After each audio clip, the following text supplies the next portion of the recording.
All, നമസ്കാരം. Soumya's art of കുക്കിംഗിലേക്ക് ഏവർക്കും സ്വാഗതം. ഇന്ന് ഞാനിവിടെ ഉണ്ടാക്കാൻ പോകുന്നത് ഒരു പാലക്കാടൻ വിഭവമാണ്. അതിന്റെ പേര് മാങ്ങാ പെരുക്ക് എന്നാണ്. ഇവിടെയൊക്കെ മാങ്ങാ പെരുക്ക് എന്നാണ് പറയുന്നത് കേട്ടോ. അപ്പൊ അതിനായിട്ട് ഞാനൊരു 3 മാങ്ങ എടുത്തിട്ടുണ്ട്. ഇത് ഞാൻ എത്ര കഴുകിയിട്ട് ഇതിന്റെ കളറൊന്നും പോകുന്നില്ല, ഇങ്ങനെ തന്നെയുള്ളൂ. കുഴപ്പമില്ല, അത് ഇതിന്റെ കളറാണ്, പറഞ്ഞിട്ടൊരു കാര്യമില്ല. പിന്നെ ആവശ്യത്തിന് ഉപ്പ്, അരമുറി തേങ്ങ, അതായത് വലിയ തേങ്ങയുടെ അരമുറി, ചെറിയ തേങ്ങയാണെങ്കിൽ ഒരു തേങ്ങ ഇട്ടുള്ളൂ കേട്ടോ. പിന്നെ ഒരു 4 പച്ചമുളക് എടുത്തിട്ടുണ്ട്, 1 സ്പൂൺ കടുക് എടുത്തിട്ടുണ്ട്. പിന്നെ കടുക് വറുക്കാനായിട്ട് 1/2 സ്പൂൺ കടുക്, കുറച്ച് വെന്തയം, 1/4 സ്പൂണിന് താഴെ വെന്തയം മതി. പിന്നെ ഒരു 3 ഉണക്കമുളക്, ആവശ്യത്തിന് കറിവേപ്പിൻ്റെ ഇല, പിന്നെ ഒരു 1/2 കപ്പ് അധികം പുളിയില്ലാത്ത തൈര്. പിന്നെ നമുക്ക് കടുക് വറുക്കാനായിട്ട് എണ്ണയും വേണം കേട്ടോ. അപ്പൊ അത്രേ വേണ്ടു. അപ്പോ ആദ്യം ചെയ്യേണ്ട പരിപാടി എന്താ വെച്ചിട്ടുണ്ടെങ്കിൽ, ഞാൻ ഈ മാങ്ങ കഴുകി വെച്ചിട്ടുണ്ടായിരുന്നാണ്. ഇനി ഒരു ഗ്രേറ്റർ യൂസ് ചെയ്തിട്ട് ഇതിന്റെ തൊലിയൊന്നും കളയണ്ട, മുഴുവൻ ഗ്രേറ്റ് ചെയ്തെടുക്കുക. ഈ മാങ്ങ നന്നായിട്ട് ഗ്രേറ്റ് ചെയ്തെടുക്കുക. ഞാൻ മുഴുവൻ ഗ്രേറ്റ് ചെയ്തെടുത്ത ശേഷം നിങ്ങളെ കാണിക്കാം. ചിലർ മാങ്ങയുടെ തൊലി കളഞ്ഞിട്ട് ഗ്രേറ്റ് ചെയ്യും. ഞാൻ പക്ഷെ മാങ്ങയുടെ തൊലി കളയില്ലേ, നമ്മുടെ വീട്ടിലുണ്ടായ മാങ്ങ. അപ്പോ മാങ്ങയുടെ തൊലിയൊന്നും ഞാൻ കളയില്ല കേട്ടോ. ഇതിന്റെ തൊലിയില് കുറെ വൈറ്റമിൻസ് ഉണ്ടെന്നാ പറയണേ. അപ്പൊ ഞാനിത് കളയില്ല. നിങ്ങൾക്ക് വേണമെന്നുണ്ടെങ്കിൽ കളയാം. എന്നിപ്പോ ഇത് കംപ്ലീറ്റ് ആയിട്ടൊന്ന് ചീകി എടുക്കട്ടെ കേട്ടോ. ഇപ്പൊ ഞാൻ ആ മാങ്ങയൊക്കെ ചീകി വെച്ചിട്ടുണ്ട് കണ്ടോ. ഏകദേശം നല്ലോണം കിട്ടി ഈ മാങ്ങ. അപ്പൊ ഇത്ര മതി. ഞാനൊരു വലിയ മാങ്ങ എടുത്തിട്ടുണ്ടായിരുന്നത്. അപ്പൊ ഇനി നമുക്ക് അടുത്ത പ്രോസസ് എന്താന്ന് വെച്ചിട്ടുണ്ടെങ്കിൽ,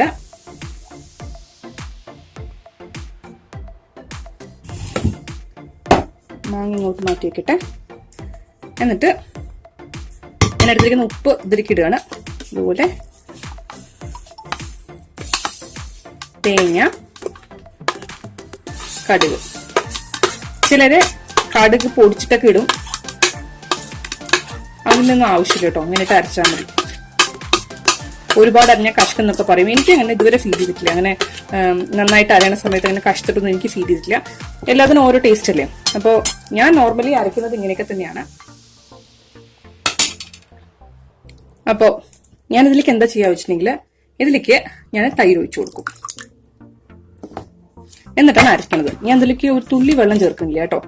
പിന്നെ വെള്ളം ചേർക്കും എപ്പോന്നറിയോ, അരച്ച ശേഷം ഇതിലുള്ള ബാലൻസ് തേങ്ങയൊക്കെ ഉണ്ടല്ലോ, അതെടുക്കാൻ വേണ്ടി ഞാൻ ചൂടുവെള്ളം മാറിയത് യൂസ് ചെയ്യും.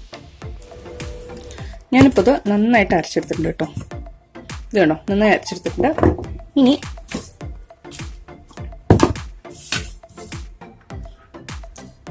ഞാൻ ചെയ്യാൻ പോണ കാര്യം എന്താ വെച്ചാൽ, ആദ്യം ഈ മാങ്ങ ഉണ്ടല്ലോ, മാങ്ങയിലേക്ക് ഇട്ട് കൊടുക്കാം.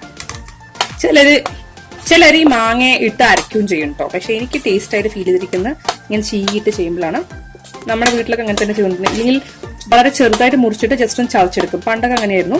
അല്ലെങ്കിൽ തേങ്ങയോട് ഇട്ടിട്ട് അവസാനം ഒന്ന് അരച്ചെടുക്കുക, അങ്ങനെ ചെയ്യുമായിരുന്നു. അതായത് മാങ്ങ കടിക്കാൻ കിട്ടുന്ന പോലെ വളരെ ചെറുതായി മുറിച്ച ശേഷം ജസ്റ്റ് ഒന്ന് ചതച്ചെടുക്കുമായിരുന്നു. പക്ഷെ ഇപ്പൊ ഗ്രേറ്റർ ഉള്ളതുകൊണ്ട് ഗ്രേറ്റ് ചെയ്തെടുത്താൽ മതിയല്ലോ. ഇനി ഇതിലേക്ക് നമ്മൾ അരച്ചു വെച്ച മിശ്രിതം ഉണ്ടല്ലോ തേങ്ങയുടെ, അത് ഒഴിച്ചു കൊടുക്കാം.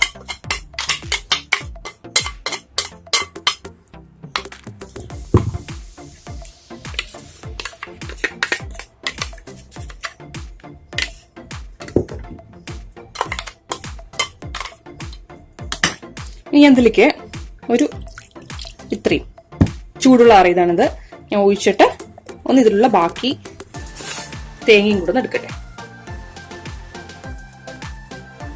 ഞാൻ കുറച്ച് ചെനഞ്ഞ മാങ്ങയാണ് എടുത്തിരിക്കണേ. അപ്പോൾ ഒരു ചെറിയ സ്വീറ്റ്നെസ് ഒക്കെ ഉണ്ടാവും. അപ്പൊ എനിക്കത് ഭയങ്കര ഇഷ്ടമാണ് അങ്ങനെ കഴിക്കുന്നത്. മൂവാണ്ട മാങ്ങ ആയതുകൊണ്ടും അങ്ങനെ അധികം പുളിപ്പും ഉണ്ടാവില്ല, പക്ഷെ എന്നാൽ പുളിപ്പ് ഉണ്ടാവുകയും ചെയ്യും. പിന്നെ തൈര് എടുക്കുമ്പോൾ ഒരുപാട് പുളിച്ച് തൈര് എടുക്കരുത്, അപ്പൊ എല്ലാം കൂടി പുളിയാവും. പിന്നെ നമ്മളിതിൽ ഓൾറെഡി ഉപ്പും പച്ചമുളക് ഇട്ടിട്ടുണ്ടല്ലോ. ഇനി ചെയ്യേണ്ട കാര്യം എന്താ വെച്ചിട്ടുണ്ടെങ്കിൽ, ഒന്ന് കടുക് വറുത്ത് കൂട്ടുക എന്നുള്ളതാണ്.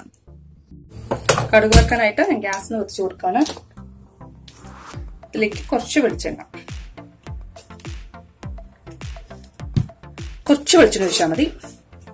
ഇതിലൊരു 1.5 ടേബിൾ സ്പൂൺ ഒഴിച്ചിട്ടുണ്ടാവും കേട്ടോ വെളിച്ചെണ്ണ. എന്നിട്ട് ഇതിലേക്ക് കടുക് ഇട്ട് കൊടുക്കാം. വെന്തയം ഞാനിപ്പോൾ ഇടുന്നില്ല. കടുകിട്ട ശേഷം ഒന്ന് പൊട്ടിയ ശേഷം വെന്തയം ഇട്ടാൽ മതി.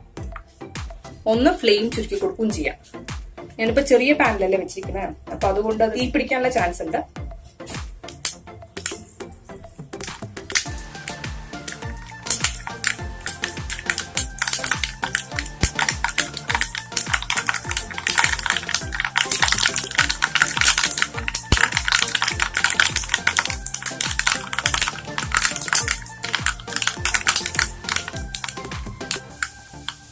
ഇതിലേക്ക് എടുത്തു വെച്ചിരിക്കുന്ന വെന്ത ഇട്ട് കൊടുക്കാം.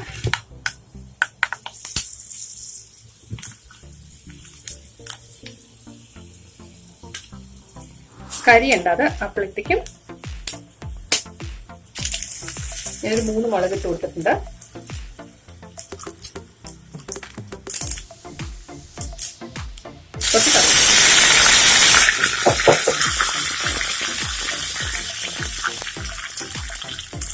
നമുക്കിനി തീ ഓഫ് ചെയ്ത് കൊടുക്കാം. മതി, ഇത്രയേ ഉള്ളൂ പരിപാടി. ഇനി ഇതിന്റെ മുകളിലേക്ക് ഒഴിച്ചു കൊടുക്കാം.